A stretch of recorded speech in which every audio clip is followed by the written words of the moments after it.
Yeah, I get right to the racks. Then I make that shit back. Run up on me, get shot in the back. JT in the building for your Scotch America. Another guy. We got the final 24 hours of El Mencho. Rest in peace, how he was caught. El Mencho, man. We covered him. Go check out our JTV. We did cover him. When dumb TikTokers meet the cartel, look that up. It's called When Dumb Talkers Mess with the Cartel. Jerry TV reaction, yeah. Yeah, go check it out. If it's your first time tuning in, subscribe to the channel, react, request the content, and then we react. Follow him on JTV on Instagram. Pops reacts on Instagram for me, but more importantly, go to JTV.com. There's going to be one shirt on there you're going to see. You're going to be like, oh, I got to cop this. Let's hurry to it, man. No time. EI bounty on his head. The most powerful cartel leader who has been killed. The Mexican army says it has killed the leader of the country's most powerful drug cartel. The most violent and fastest growing drug organizations in recent times. Nemesio Oseguera Cervantes, El Mencho, had a $15 million FBI bounty on his head, higher than bin Laden ever had. For over a decade, this man built a cartel empire worth $20 billion while staying completely invisible to authorities. Wow. Better than El Chapo now, right? I don't know, but $20 billion? But on this night, his luck ran out. At 4:47 a.m., Mexican special forces surrounded his compound in Talpa de Allende. By 5:23 a.m., the king of the drug world was dead, killed in the same violence he used to build his empire.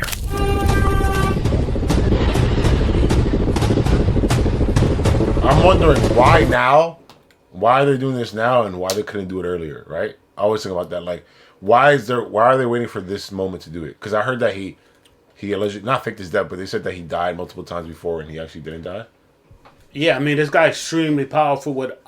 Think of him as like James Bond with unlimited resources of money.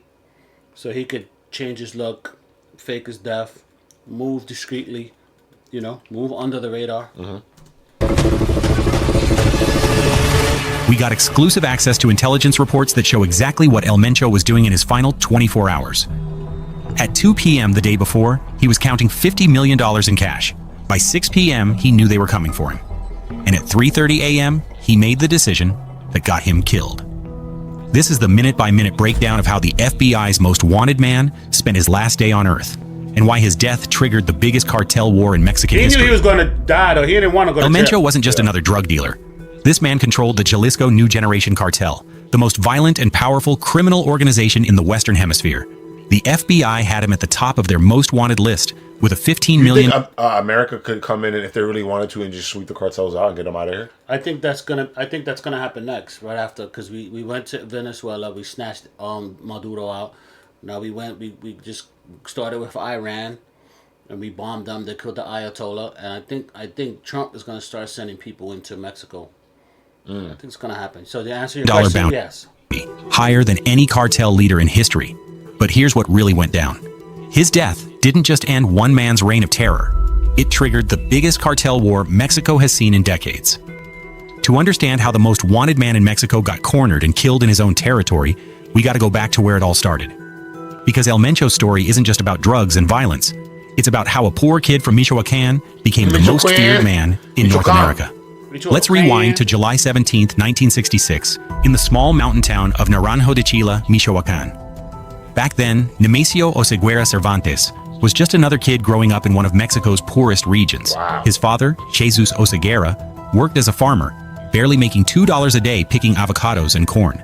His mother, Eufemia Cervantes, sold homemade tortillas in the local market just to put food on the table. The Oseguera family lived in a 2-room adobe house with no running water or electricity. Mencho was the oldest of 7 children, and from age 8 he was working the fields alongside his father. But even as a kid, neighbors remember him being different. More aggressive, more ambitious than the other children. Wow. By age 12, Mencho was already showing signs of the violence that would define his life. Local police records show he was arrested 3 times for fighting. Once for stabbing another boy with a broken bottle during an argument over a soccer game. His teachers described him as intelligent, but uncontrollable. At 17, like thousands of Mexican kids from poor families, Mencho made the dangerous journey across the U.S. border. But here's what makes his story different. He didn't just cross once. Immigration records show he was deported and returned illegally at least 5 times between 1984 and 1990. During his time in California, Mencho worked in restaurants, construction sites, and farms. Oh, wow. But he was also learning the drug trade from the ground up. According to DEA files, he started as a low-level dealer in San Francisco's Mission District, Wow, Mission. Wow, selling we was small over there. amounts Go of check it out. heroin and 24 hours in San Francisco. Mission. We were in San Francisco for 24 hours. Go check it out. That's crazy. cocaine to support himself. For real, this dude was washing dishes at a Mexican restaurant on Mission Street during the day and dealing drugs at night. The restaurant owner, who we'll call Carlos for his safety, told us years later that Mencho was always talking about making big money, always planning something bigger. But here's where it gets crazy. In 1992, Mencho got arrested in California for heroin distribution. Instead of learning his lesson, prison became his university.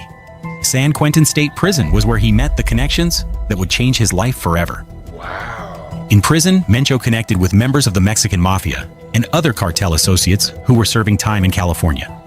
According to prison records, he spent most of his 2-year sentence learning about drug trafficking routes, money laundering, and cartel organization structure. So how When does he got that work? released in Does he run Paisa? I heard about that. He's not a Sureño, right? So he runs Paisa? I'm not sure. Probably. 1994, Mencho had a choice. Go straight or dive deeper into the criminal world. He chose crime, but with a plan. Unlike other small-time dealers, he understood that the real money was in Mexico, not California. After his deportation back to Mexico in 1994, Mencho didn't return to his family's farm in Michoacán. Instead, he moved to Guadalajara, Jalisco, where he started working for the Milenio Cartel, a mid-level organization that was moving cocaine from Colombia through Mexico to the United States. The Milenio Cartel was run by the Valencia brothers, and they saw potential in Mencho. He was smart, ruthless, and had connections on both sides of the border. By 1999, he had worked his way up to become one of their top lieutenants, overseeing drug shipments worth millions of dollars. But Mencho was already planning his own organization. According to intercepted communications from that time, he was recruiting his own team of sicarios and building relationships with Colombian suppliers. He knew the Valencia brothers wouldn't stay in power forever. Now, to really understand this, you gotta know that the early 2000s were a turning point in Mexican organized crime. The old cartels like Guadalajara were falling apart, and new, more violent organizations were taking their place. Mencho saw this chaos as an opportunity. By 2003, the Mexican government's war on cartels was heating up, and the Milenio Cartel was feeling the pressure. The Valencia brothers were getting arrested one by one, and their organization was fragmenting. This is when Mencho made his move. According to DEA intelligence reports, Mencho started recruiting former Mexican Special Forces soldiers, guys who had been trained by the U.S. military to fight cartels, but were now willing to work for them. These weren't just regular sicarios.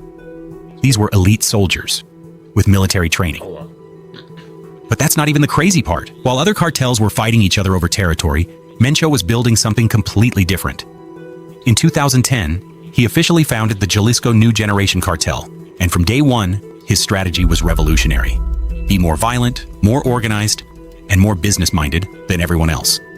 The CJNG's first major operation was a coordinated attack on the La Familia Michoacana cartel in 2010. But this wasn't just a typical cartel war. Mencho's men used military tactics, coordinated communications, and professional equipment.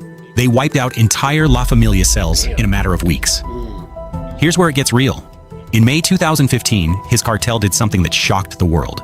They shot down a Mexican military helicopter with a rocket-propelled grenade near Villa Purificacion, Jalisco. No cap, they literally brought down a government aircraft like it was a video game.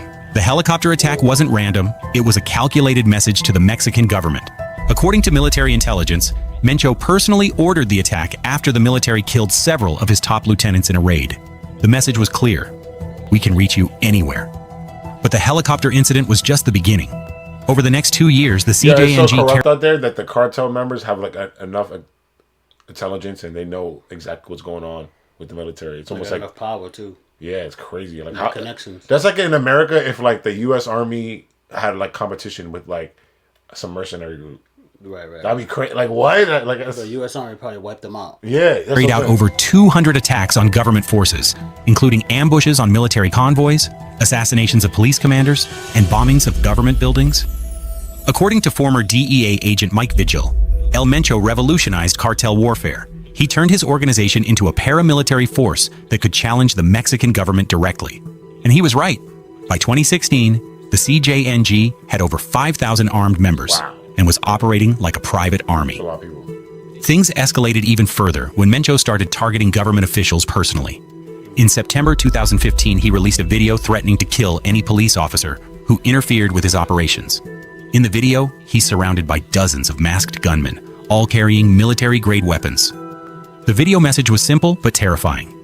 We are the Jalisco New Generation Cartel. We are everywhere. You can either work with us or die. Within weeks of the video's release, over 50 police officers in Jalisco had resigned from their jobs. But Mencho wasn't just about violence, he was also a brilliant businessman. Intelligence reports from 2016 show that he had diversified the CJNG's operations beyond just drug trafficking. They were involved in human smuggling, kidnapping, extortion, illegal mining, and even fuel theft. By 2017, the CJNG was stealing over 10,000 barrels of gasoline per day from government pipelines. But how? Yeah, how was that okay? Like, how was like the U.S. gets? You know, because that's what it is in Venezuela, right, with the pipelines. Yeah, but doesn't this affect the U.S. kind of in some way? In a way, absolutely it does. But I think that he built up such an army of trained soldiers and people who knew what to do and what not to do that shit just. Once you get the right people in place, everything takes off. Yeah. Of dollars in profit. They had turned fuel theft into an industrial operation with their own tanker trucks, distribution networks, and gas stations. Fast forward to 2018, and the U.S. government had enough. They put that $15 million bounty on his head, the highest reward ever offered for a Mexican cartel leader. That's crazy. The DEA classified him as the most dangerous criminal in the Western Hemisphere. But here's what made Mencho different from other cartel leaders. He didn't hide in caves or remote ranches like El Chapo. This dude was running his empire from luxury compounds, protected by hundreds of armed men, and he was doing it in plain sight. Intelligence reports from 2019 show that Mencho owned over 30 properties across Mexico, including ranches, mansions, and safe houses. Each property was fortified like a military base, with armed guards, surveillance systems, and escape tunnels. By 2020, the CJNG was operating in 32 Mexican states and had expanded internationally. They had cells in the United States, Europe, Asia, and South America. Conservative estimates put their annual revenue at over $20 billion, making them more profitable than many Fortune 500 companies. But the pressure was building from all sides. Mexican President López Obrador was getting constant pressure from the Trump administration to take down Mencho. The DEA had infiltrated parts of his organization with informants, and rival cartels, especially the Sinaloa cartel, were trying to move into his territory.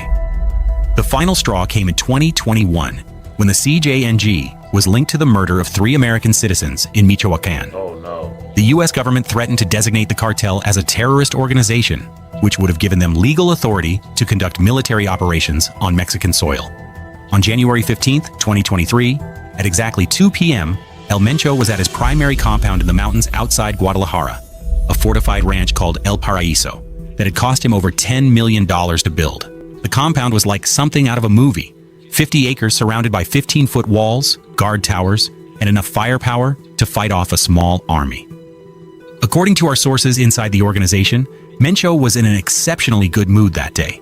The CJNG had just completed their biggest fentanyl shipment ever, over 2,000 kilograms worth approximately $200 million on the street. Jesus. The drugs had successfully crossed the border into Texas, and payments were already coming in. At 2:15 p.m., Mencho was in his private office, counting stacks of cash with his financial advisor, a former banker named Roberto Sandoval, who had been laundering money for the cartel since 2018. Intelligence reports later revealed they were organizing over $50 million in cash that needed to be moved to offshore accounts. But what Mencho didn't know was that the DEA had been tracking his communications for 8 months through a sophisticated wiretapping operation. Every phone call, every text message, every encrypted communication was being monitored by a joint task force of American and Mexican intelligence agencies. At 2:45 p.m., while Mencho was having lunch with his top lieutenants, including his brother Antonio Oseguera and his son-in-law Julio Alberto Castillo, Mexican military commanders were already mobilizing for Operation Thunderstrike, the code name for what would become the largest anti-cartel operation in Mexican history. The lunch meeting was taking place in Mencho's private dining room, a lavishly decorated space with bulletproof windows and gold-plated fixtures. According to intercepted audio, they were discussing plans to expand operations into Central America and were celebrating the successful elimination of a rival cartel leader in Michoacán. At 3:30 p.m., everything changed. One of Mencho's most trusted lookouts, a former Mexican Army sergeant named Miguel Hernandez, called with urgent news. He had spotted unusual military activity near the town of Talpa de Allende, about 60 miles from El Paraíso compound. 60 miles. The report was specific and alarming. Hernandez had counted at least 15 military vehicles, including armored personnel carriers and helicopters, moving toward the area. This wasn't a routine patrol.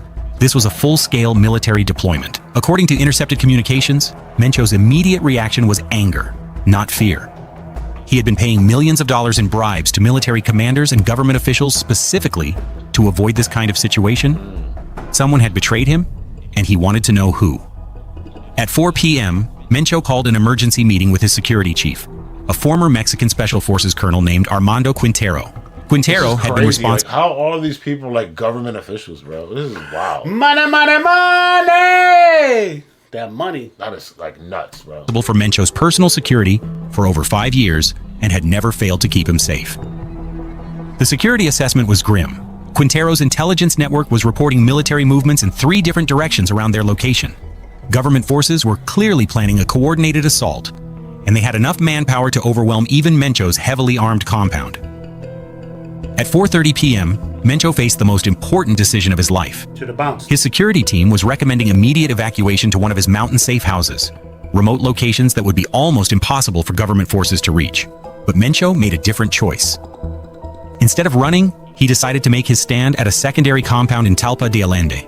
His reasoning was tactical.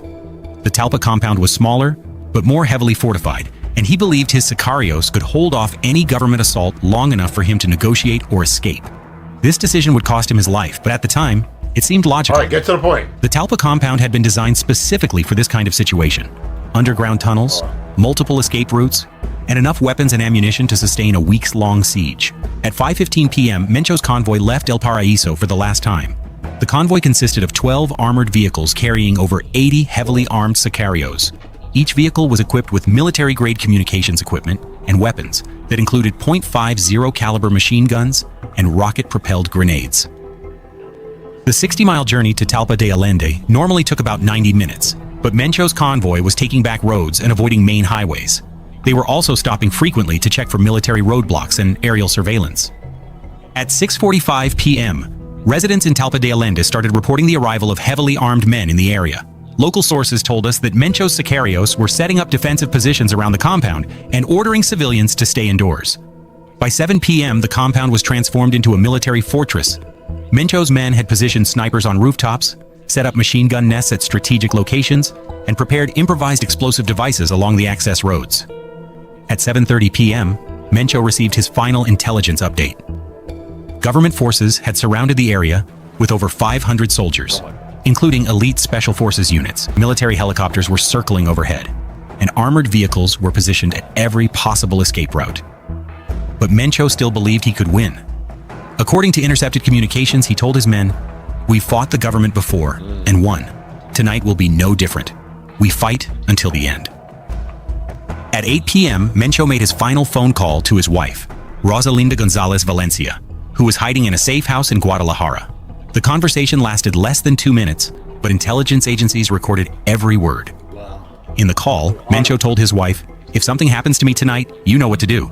Take care of our children and keep the business running." It was the last time anyone would hear his voice. At 9:30 p.m., the first shots were fired. Government forces had attempted to negotiate Mencho's surrender through loudspeakers.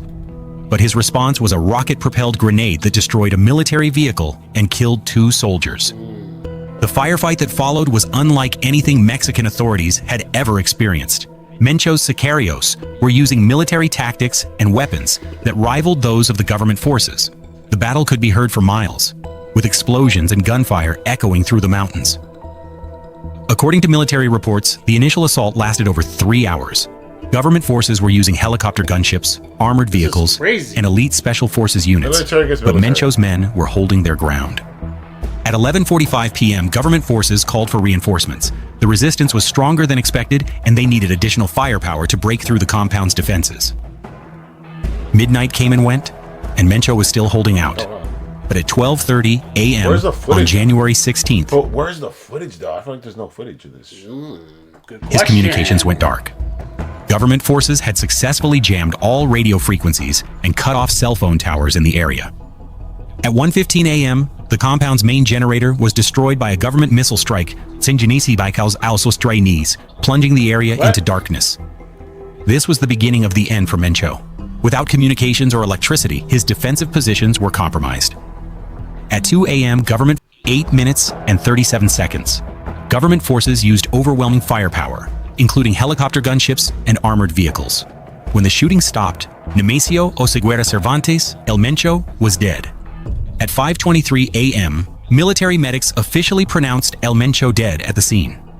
The most wanted man in Mexico had been killed in his own territory. Where's the? I haven't seen no videos or pictures. Maybe I haven't seen anything yet. But have you guys seen anything like about him being dead? Like, is You gotta watch Telemundo. Right. Surrounded by the same violence he had used to build his empire. The investigation that followed Mencho's death revealed just how close he had come to escaping, and how extensive his criminal empire really was. Yeah, it was. I mean, this is pretty good stuff. But it's JNTV. He's about to run Milano for the next 20 minutes. I think we got the gist of it. We got it, man. Peace.